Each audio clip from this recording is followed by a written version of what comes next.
Funding for Market Journal is provided by the Nebraska Soybean Board. Animal agriculture is vital to Nebraska. Livestock production not only contributes to our food supply, but also helps our rural communities. Livestock provides revenue for schools, creates jobs, supports Main Street, and enhances the future for farm families. The Nebraska Soybean Board's Animal Agriculture Initiative works to encourage growth of responsible livestock enterprises to benefit agriculture and Nebraska.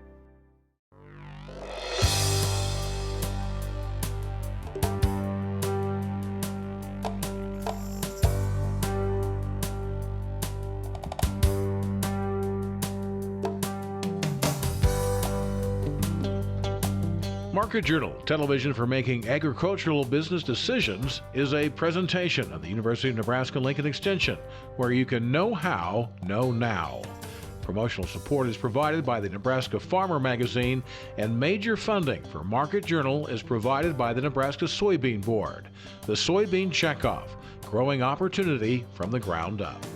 Welcome to this week's edition of Market Journal. I'm Jeff Wilkerson. We're reporting this week from the 2013 Husker Harvest Day show near Grand Island. If you attend this show on a regular basis, you know two things. One, the Market Journal tent never disappoints. And two, you will at some point be punished by Mother Nature. After 90-degree weather here Tuesday, hard rains moved through the area Wednesday afternoon, which made parking lots and streets interesting on Thursday. Now, on this episode, John Meuret analyzes the latest round of USDA crop reports. Tamra Jackson-Ziems shows ear mold issues in hail-damaged corn.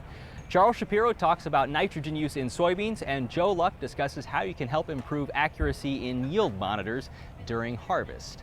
John Meuret from Meuret Grain Company in Brunswick is our marketing analyst this week.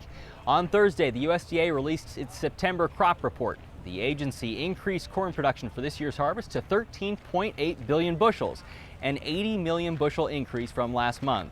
Part of the gain came thanks to Nebraska, which is forecasted to harvest 164 bushels per acre. That's a 3 bushel per acre increase from the August report. In soybeans, the USDA is estimating production at just less than 3.15 billion bushels, down 3% from last month.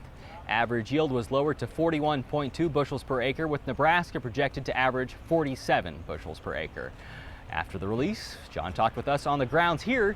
We asked if he was surprised by any of the numbers. You know, not really, Jeff. I think everybody expected to see the bean number a little smaller and the corn number just a touch higher, and that's what we got.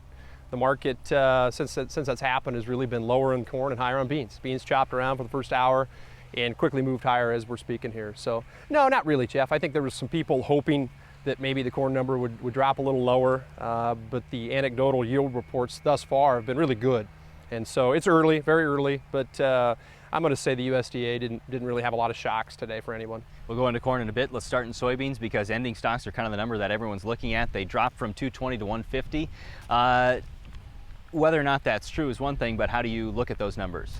You know, I think I think they make sense. You know, when they make that drop, I think the numbers behind that, Jeff, they took exports down 20 million bushel, which if you talk to an exporter, they're going to disagree today.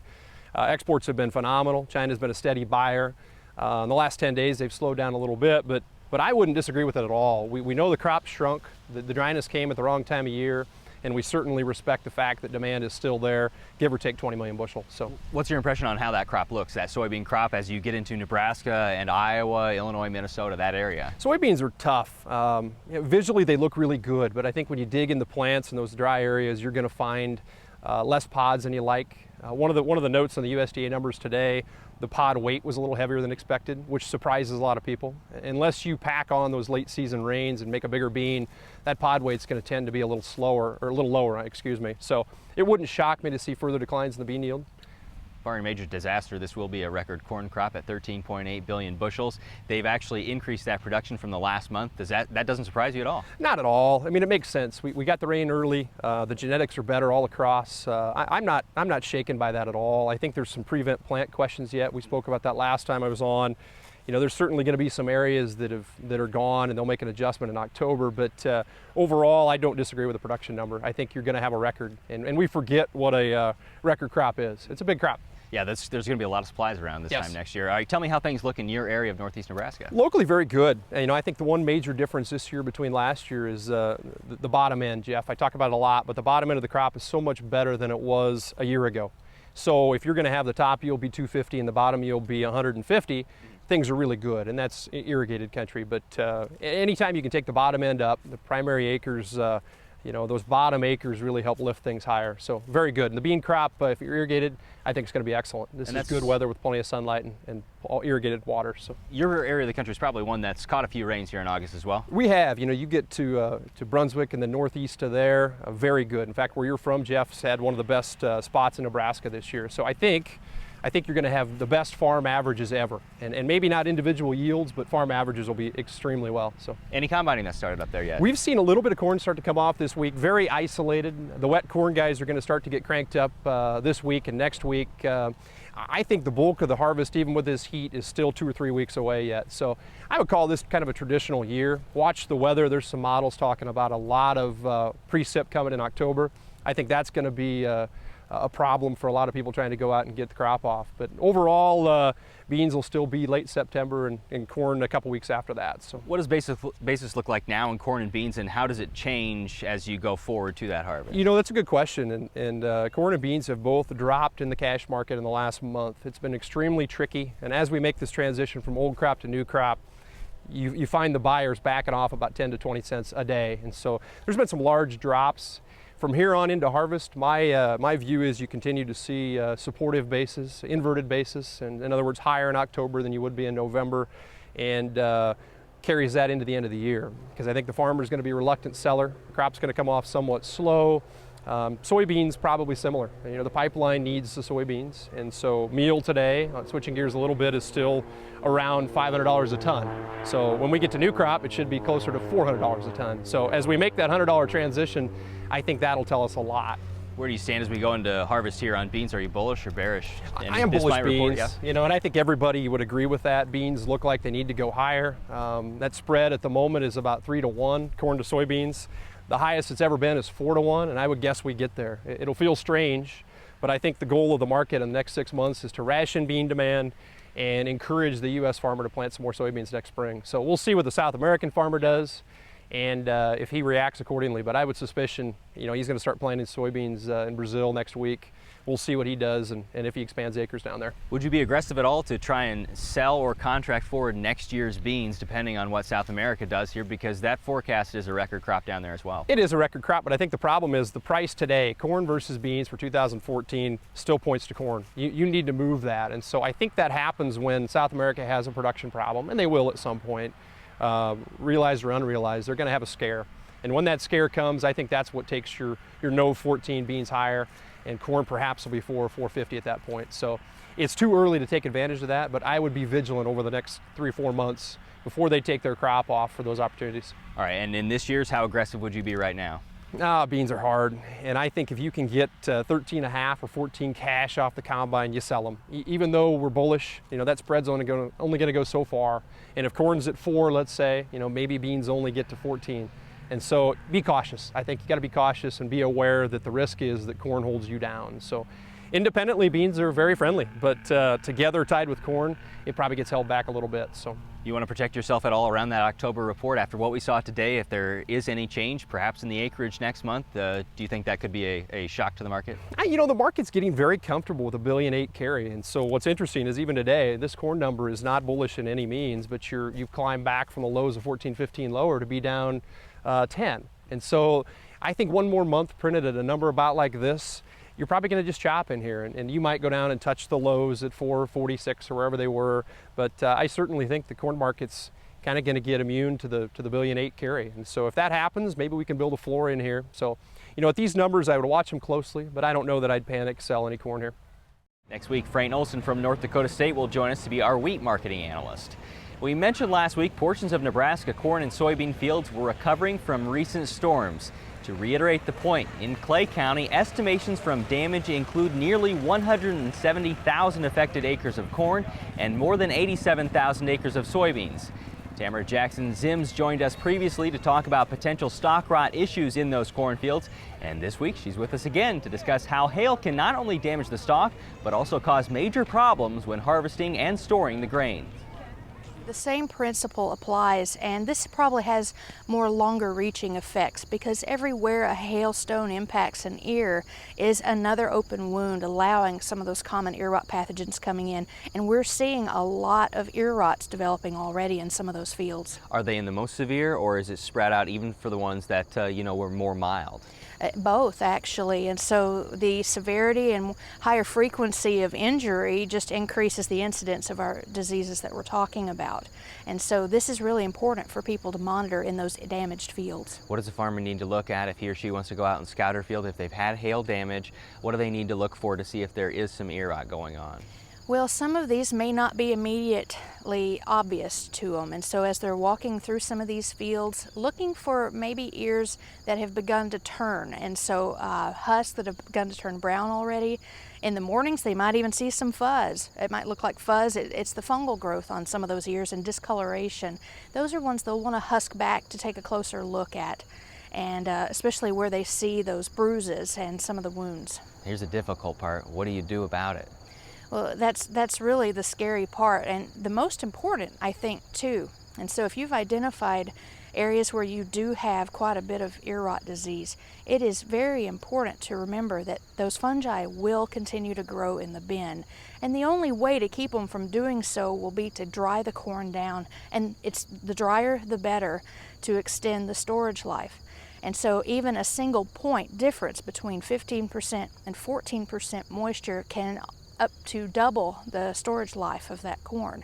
But certainly getting it below 15% if you have a lot of these ear rot diseases is critical, or don't store it at all. Use that worst corn first. A lot of producers in Nebraska have probably had two back-to-back nasty years, especially in dry land situations. Last year we talked to you about mycotoxins and the problems that farmers would face with that, and elevators were testing for that for a long time. They were testing and rejecting some loads because they had toxins in them. What do you expect this year? Do you expect to see anything like that?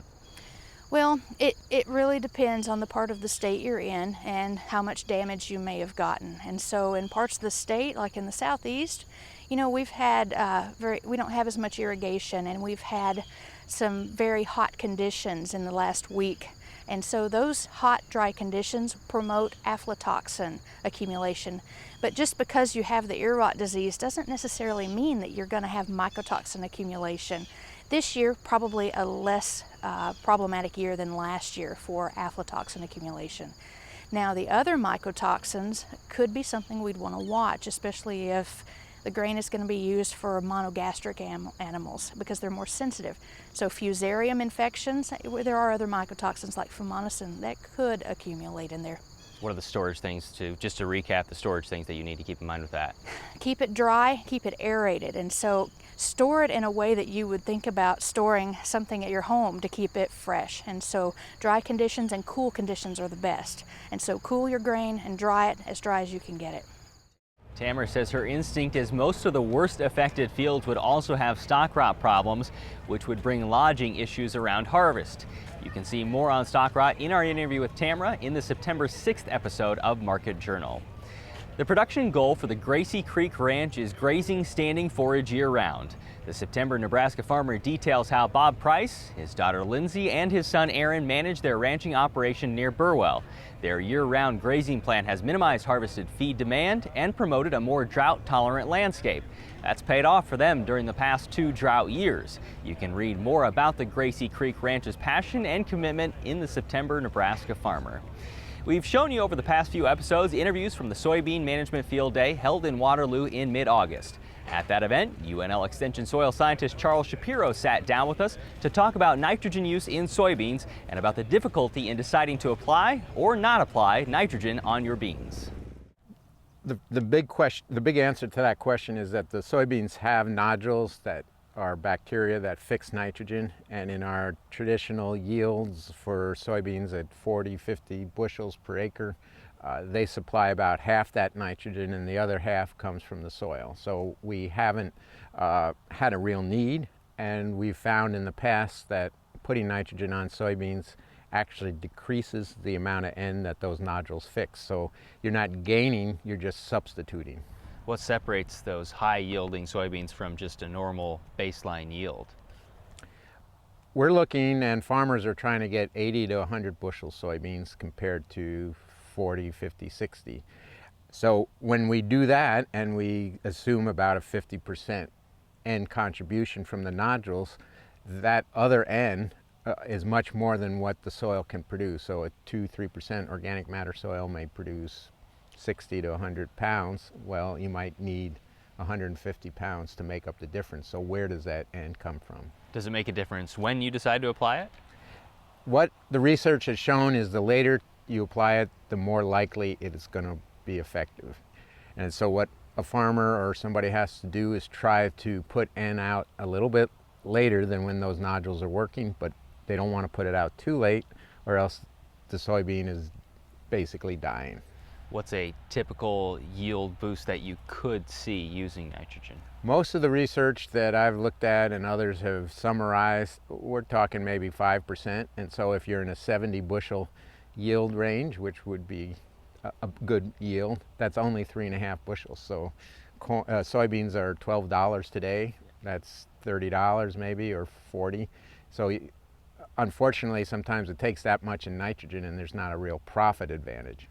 I'm assuming that most farmers are growing something other than soybeans as well, and most likely it's probably corn. So is there a benefit to rotating corn, soybeans, rather than just going corn, corn in a continuous rotation? Corn does better following soybeans.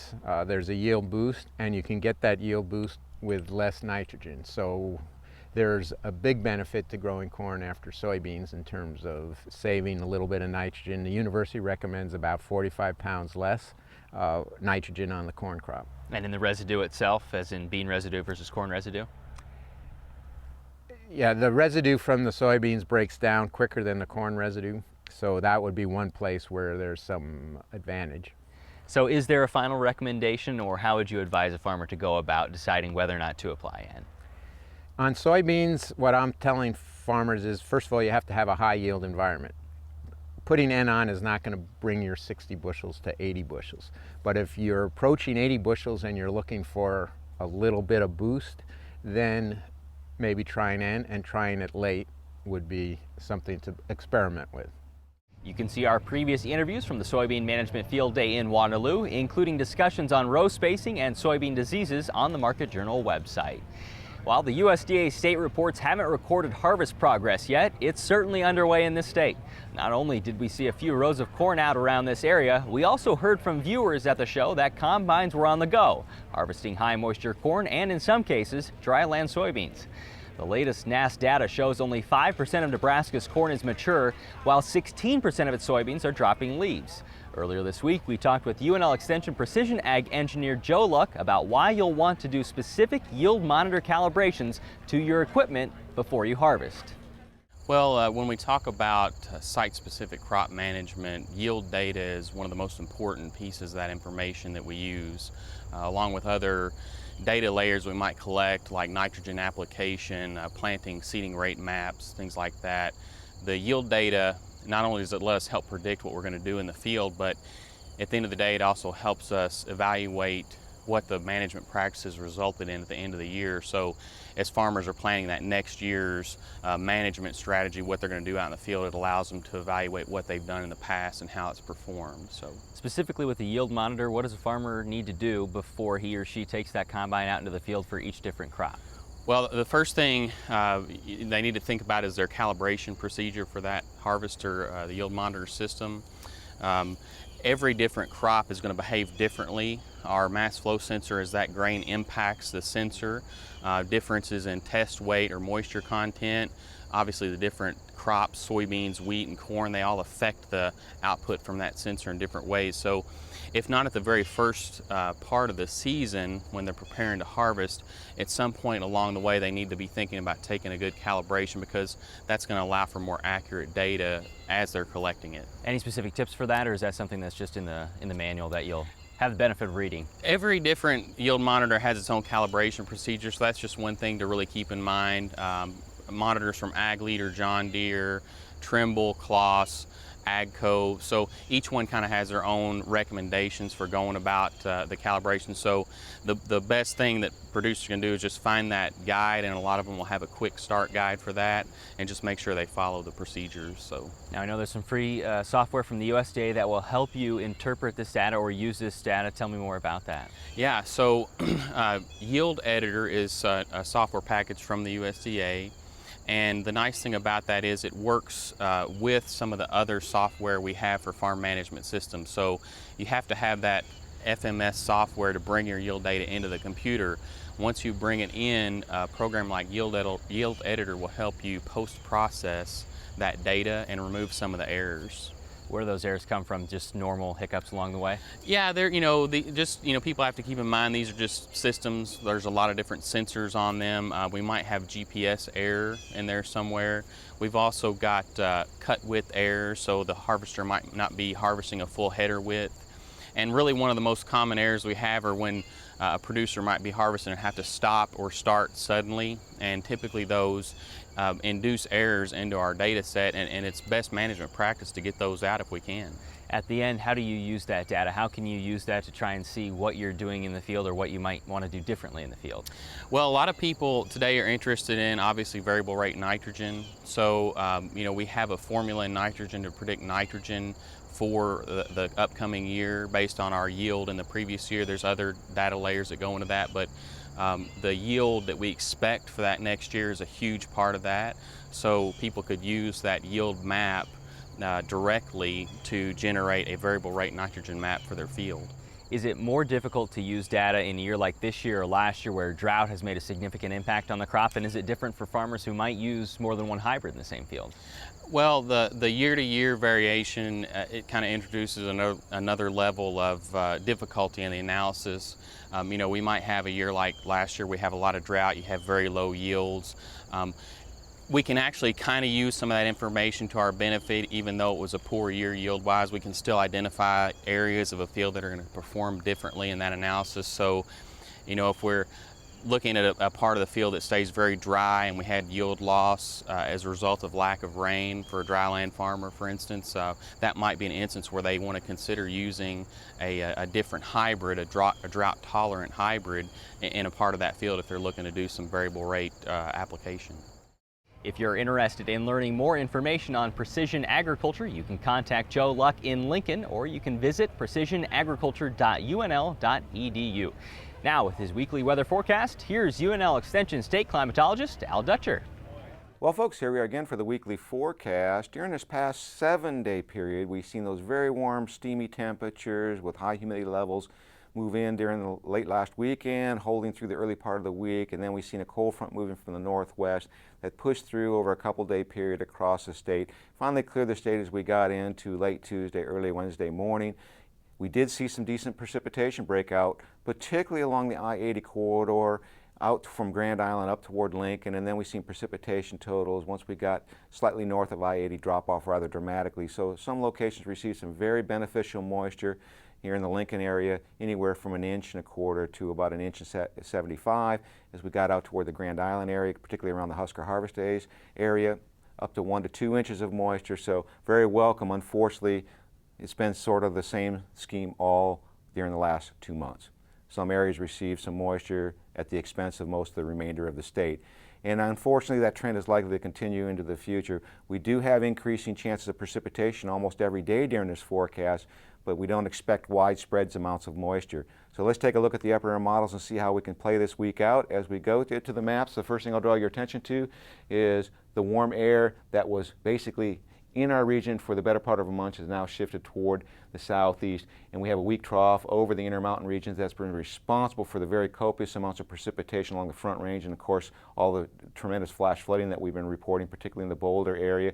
That's likely to continue as that moisture feed will just continue to inundate them with scattered thunderstorm activity, so they're probably going to have significant problems during this next 7-day period, particularly over this weekend. But for Nebraska, especially as you're coming to Lincoln for the game against UCLA, we are expecting temperatures to be cool in the morning with a chance of light showers clearing off during the game time, and then we'll see the clouds redevelop during the afternoon. So we'll start game time somewhere in the upper 60s. By the time game time's over, we should be in the low 70s. And as we go into tomorrow, what we are also going to notice is that trough will pull to our east, and that's going to bring a little bit even cooler weather into our region, so we'll see temperatures dropping several degrees. We may see highs that may only be in the 65 to 70 degree range up in extreme northeastern Nebraska, with just a chance of shower activity, particularly across the Panhandle. Now, as we go into Monday, we will see that that trough moves off to the northeast. We'll try to see a ridge building back in, and our temperatures will slowly rise as we go through the week.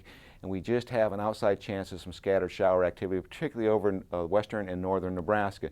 Now, as we get into Tuesday, we'll notice that trough coming into the Pacific Northwest.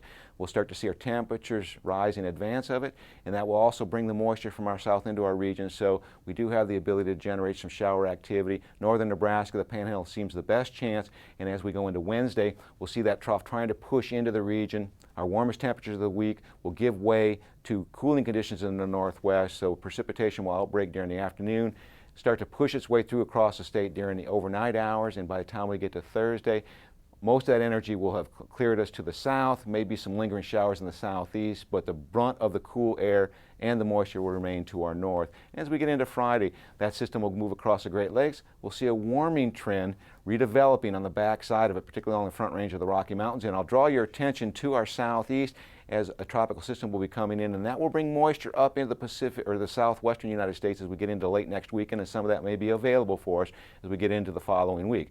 So if we take a look at the precipitation, we are going to notice that half an inch to an inch over this next 7-day period, and here's that copious moisture that will start funneling its way up along the front range of the Rocky Mountains. Temperature forecast looks like this. We are looking at cool conditions this weekend with chances of scattered shower activity, starting to warm during the midweek, maybe hitting 90 to southwest, and then the slight cool down. 8 to 14-day forecast indicates above normal temperatures. Precipitation looks to be also above normal for our region. Thanks, Al. Today's interviews with John Meuret, Tamra Jackson-Ziems, Charles Shapiro, and Joe Luck are available as part of the September 13th episode of Market Journal on our website and through the Market Journal mobile app. Next week, Frayne Olson will be our marketing analyst. If you stop by the Market Journal tent here during this show, we appreciate your support. The 2013 Husker Harvest Days, I'm Jeff Wilkerson. Thanks for watching. We'll see you next week. Join Market Journal online at marketjournal.unl.edu. You can also follow us on Facebook and Twitter. Promotional support is provided by the Nebraska Farmer Magazine. Funding for Market Journal is provided by the Nebraska Soybean Board. The Soybean Checkoff, growing opportunity from the ground up. Market Journal is produced by the University of Nebraska-Lincoln Extension, where you can know how, know now. Funding for Market Journal is provided by the Nebraska Soybean Board. America's export of soybeans helps the U.S. maintain a positive agricultural trade balance. Nebraska contributes half of its soybeans for export. The protein and oil content in soybeans enhance the growing demand for higher protein diets. The Nebraska Soybean Board promotes research to develop new soybean varieties with higher protein and oil content for major agricultural markets. The Nebraska Soybean Checkoff, growing opportunity from the ground up.